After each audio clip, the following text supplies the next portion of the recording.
That motorcycle safety bill Carla mentioned, just one example of the fact that things are getting a little fast and furious in the Texas legislature. That includes discussion on the budget and a bullet train.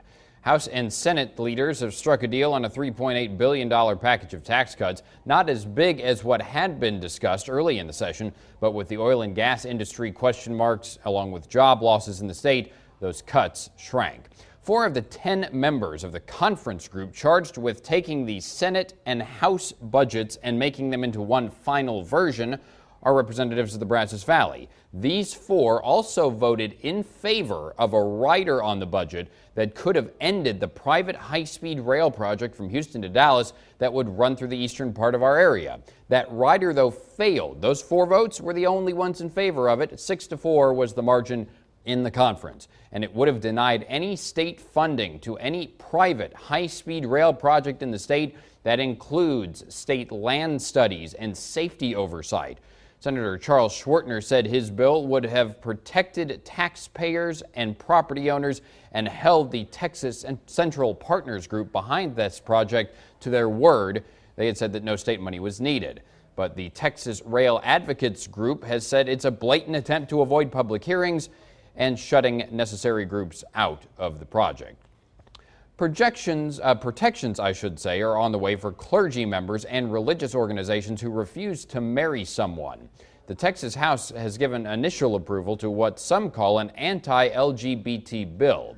It looked like only 2 people voted against it. That's a shift from the original outcry surrounding the bill. There's a catch, though. It's the fact that those voting for it believe the bill can work both ways, allowing clergy to refuse to marry and protecting those who choose to marry certain couples. Adam Mercusen has the story from the state capitol.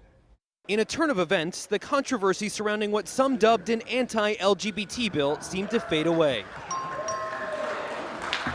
with almost all of the Texas House giving the go-ahead to a proposal that would protect clergy and places of worship if they refuse to marry someone because it goes against their religious beliefs. Regardless of our political leanings, they've got to have the freedom to exercise their ministries based upon their sincerely held religious beliefs. Members in the Texas legislature argued religious freedom is under attack and clergy face legal backlash. They were pulled into the litigation, and wasn't that kind of the testimony that this could bankrupt some churches? But some in the body had a different take on what the bill will actually do, depending on how you look at it. Gay people, people of the same gender, my constituents in loving relationships and loving families who want to commit themselves to each other under the God of their choice are getting married in Texas today. And I'm so pleased that this bill that we are passing is going to continue to allow that. With the Supreme Court poised to rule on same-sex marriage in the coming months, Austin Representative Celia Israel voiced this message about the bill